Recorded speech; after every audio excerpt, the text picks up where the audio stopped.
A single photograph, taken in 1871 in a cramped portrait room above a tailor's shop in Charleston, shows a black family dressed with almost painful care. The father stands straight as a fence post. The mother sits at the center with one hand folded in her lap. 3 children hold still around them, trying not to blink during the long exposure. At first glance, it looks like any other surviving portrait from the Reconstruction era. One more family trying to leave behind proof that they were here, that they mattered, that they belonged to history just as much as anyone else. But more than a century later, when archivists cleaned the glass plate and enlarged the mother's face, they noticed something no one had seen before. In her eyes, there was a strange detail, faint but unmistakable, and that tiny detail opened the door to a story that should have vanished forever. The woman in the photograph was not who the record said she was. Or maybe a better way to put it is this: the records only told the smallest, safest part of who she had been. Behind the name, written on the census, behind the church ledger, behind the careful pose and the stiff collar and the stillness of the image, there was another story. A story of a girl taken across the ocean, a family line cut apart and renamed, a memory passed hand to hand until it sounded more like a rumor than truth. And when that truth finally surfaced, it didn't just change the meaning of one old photograph. It changed the way an entire family understood itself. The image was rediscovered in the spring of 2018 by a photo conservator named Lena Brooks. She had spent almost 4 months inside a climate-controlled archive room, cataloging damaged studio plates and cabinet cards from the late 19th century. It was the sort of work that could make days blur together, box after box, sleeve after sleeve. Faces with no names, names with no stories. Sometimes she felt less like a conservator and more like the last, witness to thousands of lives that had almost slipped quietly into the dark. That morning she opened a storage case marked Charleston Portrait Holdings. 1868 to 1875, most of the contents were in rough shape, cracked emulsions, water damage, torn backing. But one plate, wrapped in brittle paper and tied with old cotton string, had survived in remarkable condition. The moment Lena lifted it toward the light, she felt that small internal pause every archivist knows. Not certainty, not magic, just that tiny prickling sense that something in your hands is heavier than it looks. The portrait showed 5 people: a man in a dark coat with broad shoulders, a seated woman in a high-neck dress with delicate piping at the sleeves, a little girl beside her chair, 2 boys standing to the left. The backdrop was simple: painted columns and a draped curtain, the usual tricks of a 19th century studio trying to imitate wealth. But the family themselves had done most of the work. They carried themselves with a stillness that felt deliberate, not timid, not defeated. Deliberate, as if they had come there with one purpose: to be seen exactly as they wished to be remembered. On the bottom edge of the plate, barely visible under the grime, was the imprint of the studio. H. Bell Portrait Rooms, Meeting Street, Charleston. There was no family name attached, no envelope note, no caption. Just the date scratched on the back of the protective frame, October 1871. Lena took the plate to her work table and began the slow process of surface cleaning. Dust first, then residue, then a careful pass under magnification to assess the emulsion. She had restored hundreds of images from this era, and most followed familiar rules, eyes softened by the chemistry, fine details swallowed by age, features flattened by old lenses and time. But when she reached the face of the seated woman, she stopped. Even under a loupe, the woman's eyes were startling. Not bright, exactly. More focused than they should have been. The catchlight was oddly strong, and there was a visible structure in the irises that shouldn't have survived that clearly in a plate of that age. Lena shifted the magnifier, moved it away, then back again. She told herself she was tired, that her brain was trying to invent detail where none existed. Archivists were just as vulnerable to stories as anybody else. Maybe more. Still, she couldn't shake it.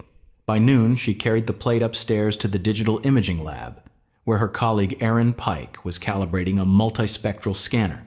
Aaron was one of those maddening people who could sound skeptical and curious at the same time. Lena trusted him because he never rushed to believe anything, and because when he did pay attention, he really paid attention. He saw the expression on her face before he looked at the plate. "What did you find?" "I'm not sure," she said, "but I need a high-resolution scan. Full spectrum if you've got time." He glanced at the image. "What am I looking for?" The woman's eyes. That earned her a look, but not an argument. He set the plate in position, adjusted the supports, dimmed the room, and began the scan. The machine moved slowly, reading every fraction of the surface, building a layered digital image far beyond what the naked eye could see. Lena stood with her arms folded tight, trying not to get ahead of herself.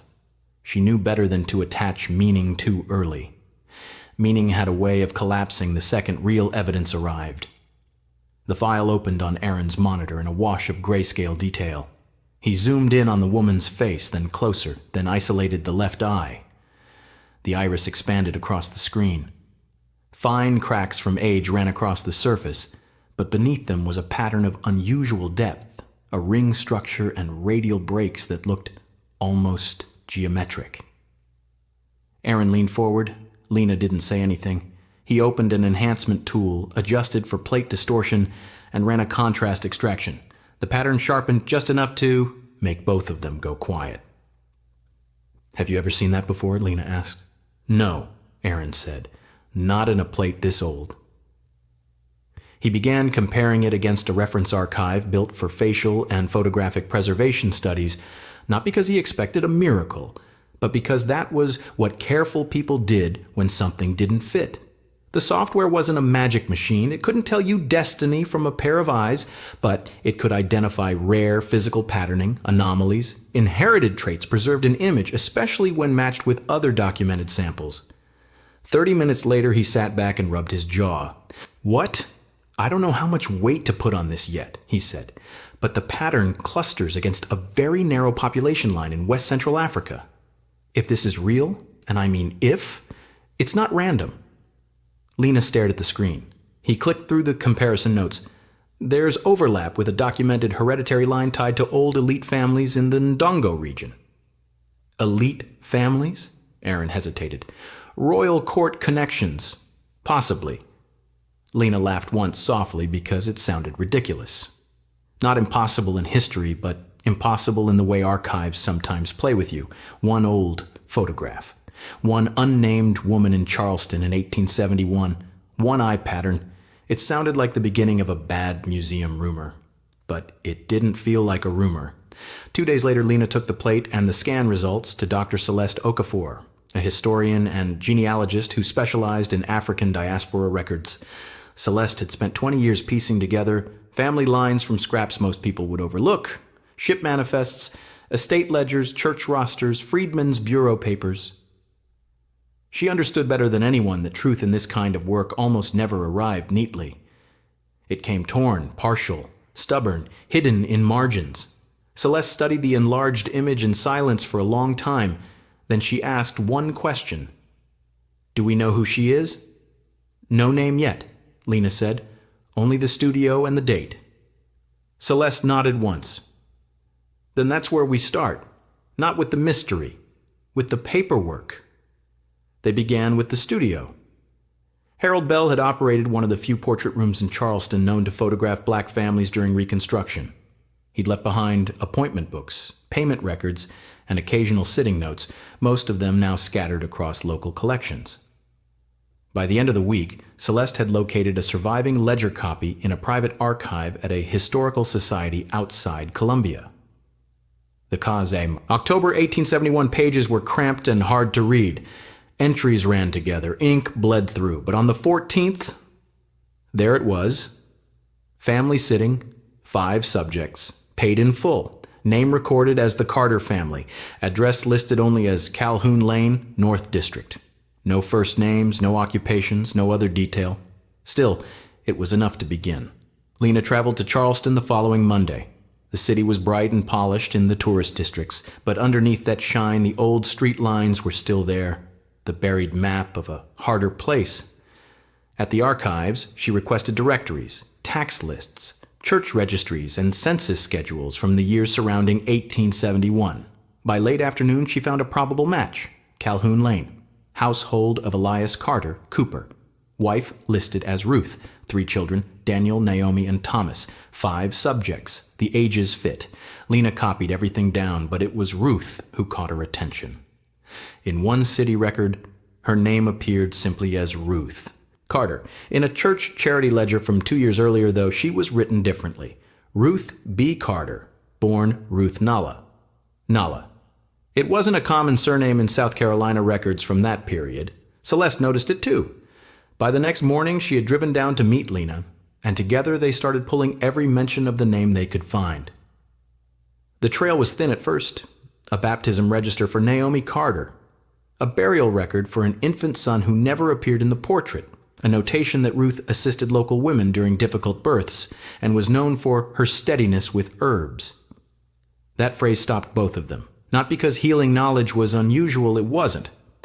Women in black communities had carried medical knowledge for generations, often because they had to, but because the wording echoed something older, something described not as skill learned recently, but as knowledge inherited. The breakthrough came in a church membership book from 1866. Next to Ruth's name, the pastor had written a private comment: received into fellowship, reserved manner. Speaks little of early years, said to have been taught by her mother, who came from across the sea. Lena felt the room change around her when she read that line: across the sea. People said all kinds of things about family origins, some stories stretched, some had been polished over time. But in records this close to the person herself, language like that mattered. Celeste was already thinking 3 steps ahead. If her mother came from Africa late enough, there may be sale records, maybe coastal import violations, maybe private transfers. It sounded brutal because it was brutal. Human lives turned into paperwork, human memory reduced to ownership lines. But that was often where the truth survived, in the ugly records people never meant as memorials. Over the next 2 weeks, Celeste traced scattered references to a woman identified only as Mara, sometimes Myra, sometimes Mari. In one plantation medical account from 1849, she appeared as New African Woman, fevered after landing. In a private household ledger from Beaufort County, she was listed with 1 child girl, age about 4. In an 1854 estate transfer, mother and child were moved inland after a death in the owning family forced reorganization of property. The child had no name attached, but the timing worked. If that little girl had been 4 in 1849, she would have been in her 20s by the time the 1871 portrait was made. Old enough to be Ruth, old enough to have children of her own, old enough to have spent her whole life carrying a history she may barely have remembered, except in fragments. The most unsettling document surfaced in a packet of correspondence from a rice planter's widow. The letter, dated 1850, described the newly purchased African woman in strangely irritated detail. She carries herself as if she were born above her station. Even now, she refuses to bow her head properly. She claims descent from rulers in her country and insists the child must remember her people's name. Lena read that line 3 times: claims descent from rulers. The widow hadn't believed her. The letter made that plain, but the claim had been noted anyway, almost mockingly, preserved by accident, because wealthy people had a habit of writing down things they thought were amusing. And a century and a half later, that cruelty became evidence. They still needed more. The story was compelling now, but compelling wasn't enough. Celeste never let herself stop at compelling. She wanted connective tissue. Something that proved the woman in the photograph wasn't just a descendant of an unnamed African captive, but part of a line that had fought hard to remember itself. She found it in the papers of a missionary school teacher who had worked among freed families after the war. Buried in lesson notes and supply requests was a short profile of one of her adult students, a woman learning to write her own name: Ruth Nalla. Quick mind, keeps to herself. Says mother died when she was young. Repeats often that her mother told her, "You are not from the broken line. You are from the house that stood before the ships came." Lena put the page down and sat very still. There it was. Not proof in the courtroom sense, Not a single document with everything tied into a bow. But family history almost never came that way. What they had was better in its own human way. A voice carried through another voice, a sentence repeated enough times to survive slavery, widowhood, war, and paper loss. A mother telling a daughter not to forget. Months into the research, Celeste finally found living descendants through Naomi Carter's line, which had moved north in the 1910s.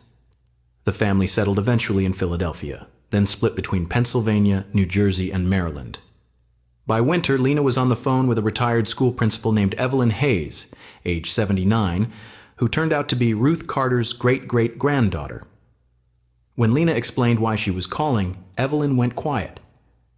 Then she said, "My grandmother used to tell us our people had a secret they weren't allowed to say out loud." Lena felt a chill race up her arms. What kind of secret? She said the oldest women in the family would tap their chest and say, "Don't let anybody name you smaller than you are." We thought it was just something beautiful old women say. Lena asked if the family had ever heard the name Nala. Evelyn inhaled sharply. "My aunt had it written in a Bible," she said. "Not as a surname. Just a word, almost like a marker. She said it came from before." That visit happened 2 weeks later. Lena and Celeste drove to Evelyn's row house with copies of the portrait, all the records they had gathered, and a quiet sense that this was the part of the work that mattered most. Not the archive room, not the software, not the theory, the people, the faces still living. Evelyn met them in a pressed blue cardigan and sensible shoes. Her daughter was there. So was her grandson Malcolm, who taught middle school history and looked like he was trying very hard not to hope too much. Families who've been promised answers before tend to protect themselves. Lena laid the restored portrait on the dining room table. For a second, no one spoke. Evelyn reached out first. Her fingertips hovered over Ruth's face, then over the little girl beside her. "That's her," she whispered. "That's our Naomi. I know that face. My mother had that face." Malcolm bent closer. "And the boys?" "Daniel and Thomas," Celeste said softly. "We believe so." Evelyn sat down hard in her chair. "We never had a picture. We had names, a few stories, that was it." Lena explained the research carefully, not dramatically, not like a performance. She walked through the studio ledger, the Charleston records, the church note, the letters, the school paper, the references to Mara, the repeated family phrases. Then Aaron joined by video call to explain the photographic analysis in plain language, careful not to overstate what the image could prove by itself. It wasn't magic. It wasn't a crystal ball, but paired with historical records and inherited traits in the family, it pointed in a direction that could no longer be dismissed as fantasy. Finally, Celeste said what all of them had been circling. "We believe Ruth Carter was the daughter of a woman taken from West Central Africa, a woman who identified herself as coming from a ruling family connected to the old Ndongo court. We believe that memory survived in your family, changed a little, hidden a little, but it survived." Evelyn covered her mouth. Malcolm looked stunned. "You're saying we came from royalty?" Celeste answered, in the only honest way. "I'm saying your ancestors said so. I'm saying the records that were never meant to honor them still preserve traces of that claim. And I'm saying your family protected that memory long after the world told them it was ridiculous. That mattered, maybe more than anything. Because history likes certainty, but real families often live on fragments. A phrase, a habit, a warning, a story told after dinner that people smile at until one day the documents begin, lining up around it like witnesses. A few months later, the family agreed to broader genealogical testing and further archival work, not because DNA alone could crown anybody, but because it could help confirm kinship lines across living branches. The results did what the records had already begun to do. They tightened the family tree. They supported continuity. They reinforced that the old stories had not been invented out of thin air by women trying to feel important. They had been remembered because they were precious. By the following autumn, more than 30 descendants had gathered in Washington for a private viewing arranged with the archive. Some had flown in from Georgia and Ohio. Others drove up from Virginia. Evelyn brought her family Bible, the one with Nala written in faded pencil near the middle. Malcolm brought photocopies of lesson plans because he wanted to show his students what history really looked like when it wasn't polished for textbooks. They stood together in front of the restored image. And what struck Lena most was how visible the family resemblance still was. The shape of the mouth, the line of the cheekbone, the way several women in the room had those same steady eyes. No one was dressed like a king.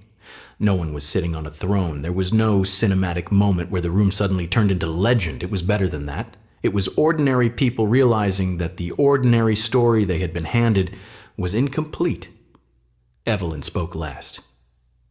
"My grandmother used to say our people came from a house that stood before the ships came," she said, looking at Ruth's face in the portrait. "I used to think she meant dignity. I think she did mean dignity, but now I think she meant memory too. She meant we belonged to something older than what happened to us." There were tears then. Of course there were. But there was laughter too, because families laugh when the pressure gets too heavy and because joy is part of survival, whether archives record it or not. Before they left, Malcolm took out his phone and gathered everyone close for a new photograph. Cousins shoulder to shoulder, grandchildren in front, Evelyn seated in the center. For 1 second, Lena saw the old studio portrait layered over the modern one, not as a ghost story, but as an answer. One family in 1871 trying to leave behind proof. Another family in the present finally able to understand what that proof had been carrying all along. The old photograph had once looked like a simple artifact from Reconstruction. A Cooper, his wife, 3 children, one careful, sitting in a local studio. But it wasn't simple. It had been a message, not loud, not obvious, just stubborn enough to survive. In the set of Ruth Carter's mouth. In the stories her descendants almost laughed off. In the little word Nala tucked into a Bible. In the line her mother had repeated until it crossed generations. "Don't let anybody name you smaller than you are." That may have been the real inheritance, not just blood, not just lineage, not just the possibility of royal descent from a place the American record tried to erase. Something stronger, a refusal, a memory of value carried through the worst machinery human beings ever built. And that is why the photograph matters. Not because it turned suffering into a fairy tale. It didn't. Mara was still taken. Ruth still grew up in a world designed to diminish her. The family still had to claw its way into the historical record one fragile line at a time. Nothing about royalty undid that pain. But the discovery returned something that had been stolen alongside names and language and land. It returned scale. It returned depth. It returned the truth that the people forced into bondage did not begin as property. They began as people with lineages, obligations, identities, homes, and histories larger than the system that tried to swallow them. The camera captured that family in 1871 for only a moment. But the longer Lena looked at the image, the more she came to believe Ruth knew exactly what she was doing when she sat for it. Maybe not every future detail. Maybe not the archives or the scans or the descendants who would one day gather around her face. But something. Some instinct. Some private insistence that being seen mattered. So she sat still. She met the lens. And she left enough behind for the truth to find its way home.